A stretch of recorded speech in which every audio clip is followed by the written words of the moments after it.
Vous avez dû remarquer que la plupart des végétariens, et surtout en fait des végétaliens, sont athées.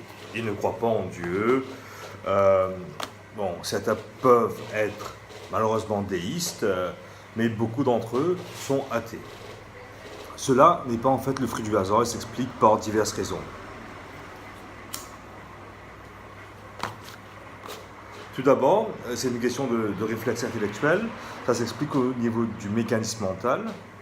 Les athées, pourquoi la plupart des végétariens tendent à être athées, c'est que déjà, l'athée a eu pour habitude de remettre en cause les idées qui gravitent autour de lui. L'athée est souvent allé à l'encontre de ses parents, de sa famille, de ses amis, de ses professeurs, de ce que l'on nous rabat à la télé, des films qui ont fait notre enfance, les 10 commandements, Bénur, la dernière tentation du Christ, etc. Donc l'athée, disons, est plus prédisposé à être végétarien, et encore mieux végétalien, que en fait celui qui aura gardé sa religion de naissance du début jusqu'à la fin. Parce que celui-ci, en fait, n'aura pas été accoutumé à se poser des questions, à faire un auto-examen, à se demander si jamais c'est légitime de croire en quelque chose uniquement parce que nos parents nous l'ont asséné et que c'est écrit dans un livre. Donc l'athée, disons, est plus enclin, est plus susceptible à procéder à une deuxième révolution intellectuelle. La première étant la remise en cause du fait qu'il existe une entité supérieure. Et cette deuxième révolution intellectuelle passerait par le fait que nous ne sommes pas habilités à consommer des animaux. Tout comme le végétarien aura à rentrer dans une phase de révolte contre sa famille, ses parents s'il est jeune, ses amis, la société, en cessant de consommer de la viande, mais également le poisson, le poulet, les produits laitiers, qui ne sont pas nos amis. Ils sont encore moins les amis des animaux. Donc c'est pourquoi, c'est la première raison qui fait que l'athée a plus de chances d'être végétalien que celui en fait qui aura depuis sa naissance accepté tout ce qu'on lui a dit. La deuxième raison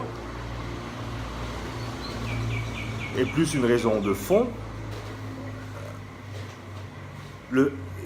C'est le fait en fait que toutes les religions, je dis bien toutes les religions, considèrent que l'homme doit occuper une place prioritaire au sein de l'univers, au sein du monde dans lequel il vit. La Bible nous dit que voilà que les animaux sont à notre disposition pour être mangés. Les grandes religions monothéistes, toutes les grandes religions monothéistes, c'est la même chose, avec le sacrifice d'Abraham, qui est un sacrifice surtout pour son fils, celui qui s'apprête à sacrifier que pour lui. Notons au passage que si jamais aujourd'hui un père ligote son fils et l'amène sur une montagne pour le trucider parce qu'il aura entendu des voix, la société sera moins bienveillante à son égard qu'il y a 4000 ans. À la limite, il pourra plaider l'aliénation mentale, puisqu'il aura connu une altération, une abolition de la conscience au moment du passage à l'acte. Bon, ça c'est pour la petite minute juridique. Donc, les grandes religions monothéistes considèrent que l'homme est l'alpha et l'oméga de tout et que les animaux sont des êtres qui sont sur Terre uniquement pour notre bon plaisir, de consommer, de chasser, de réduire l'esclavage, etc. Mais il n'y a pas que les religions monothéistes. Certes, l'hindouisme prône un végétarisme, mais ce n'est pas... c'est bien végétarisme, pas de viande, pas de poisson, pas de poulet, pas d'œufs, mais les produits laitiers, le lait, le fromage, mais également le miel ne sont pas concernés. Et la raison qui fait que l'hindouisme prône un végétarisme, Ce n'est pas pour le bien-être des animaux en tant que tel, mais parce qu'il y a une possibilité que l'on se réincarne dans des animaux. Donc en fait, c'est l'humain futur, l'humain potentiel dans l'animal que l'on tend à protéger en, euh, en prohibant la consommation d'animaux, et pas l'animal parce qu'il serait un être à part entière et qu'il souffre. Puisque, rappelons-le, c'est bien là qu'il faut mettre le curseur. Pourquoi il ne faut pas consommer de la viande, pourquoi il ne faut pas réduire en esclavage les animaux, c'est parce qu'ils souffrent. Ils souffrent au même titre que nous souffrons. Et surtout, ne me lancez pas sur le bouddhisme. La plupart des gens sont enclins à penser que le bouddhisme est une religion de paix, que le bouddhisme prône la non-violence envers les autres êtres humains, mais aussi et surtout envers les animaux. Peu de gens le savent, le Dalai Lama n'est pas végétarien. Il a dit dans une interview qu'il voudrait bien être végétarien, il fait des efforts, mais il aime trop la viande. On parle là du chef spirituel suprême du bouddhisme. Le Dalai Lama n'est pas végétarien. C'est comme si le pape disait que voilà, c'est bien d'avoir de multiples rapports sexuels avant le mariage, il faudrait utiliser le préservatif, etc.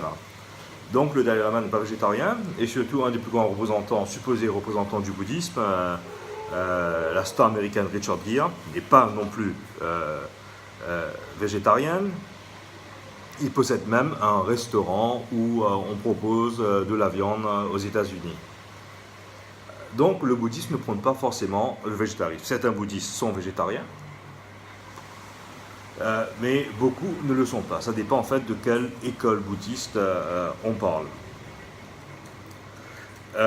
Et de point de vue politique, il n'est pas forcément lié au végétarisme. Bon, la Chine envahit le Tibet, voilà, c'est un acte d'annexion, etc., etc. Mais il faut savoir aussi que le Tibet, avant l'annexion par la Chine, était un régime féodal, au même titre que l'était le Moyen-Âge en Europe, où le servage existait, où il y avait une hiérarchie entre les différentes classes sociales. Et, bon, c'est un fait. Il y a plus d'égalité aujourd'hui au Tibet, maintenant qu'elle est sous le joug de la puissance chinoise, que avant l'annexion par la Chine.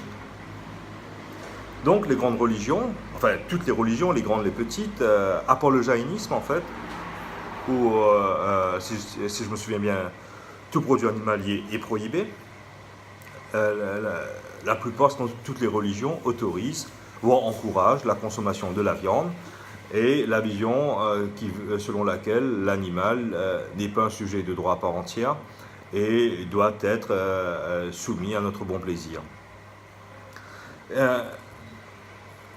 Donc, forcément, si on prend en compte que l'athée a été davantage amené à remettre en question le monde dans lequel on vit, d'une part, et d'autre part que les religions encouragent une vision anthropocentriste, ce n'est pas étonnant que la plupart des végétariens, des végétaliens, sont également athées.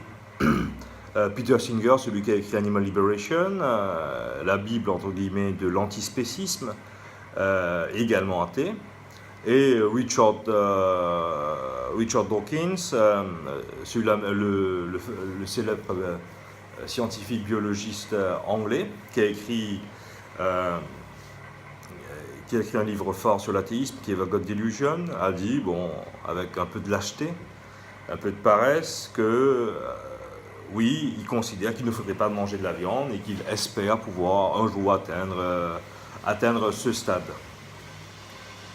Donc voilà les deux raisons principales en fait qui veulent que les végétariens soient en même temps des athées. Enfin, je conclurai par ce qu'a dit quelqu'un qui n'est pas athée, mais qui était végétarien, mais pas forcément végétalien, c'était Gandhi, pour lequel j'ai un respect tout relatif, on va dire. Mais il a quand même dit quelque chose d'intéressant, c'est le fait que l'état d'avancement d'une civilisation se juge au traitement que cette civilisation prodigue aux animaux.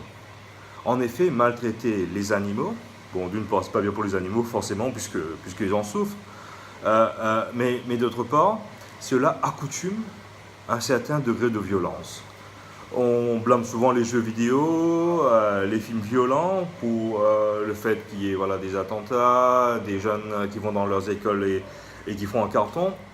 Mais le fait est que si on habitue dès son plus jeune âge quelqu'un à considérer un animal, des cris de souffrance que pousse un animal pendant qu'on l'abat, pendant qu'on le découpe, etc., comme anodin, forcément cette personne, ce jeune, sera plus enclin à considérer que l'autre, y compris un autre être humain, ne mérite pas autant de respect que lui-même mérite. Donc, le fait de consommer de la viande accoutume à une certaine forme de violence qui tôt ou tard se retournera contre les humains. Voilà. Donc, cessez de manger de la viande. Ce n'est pas une question de choix personnel, c'est une question d'éthique.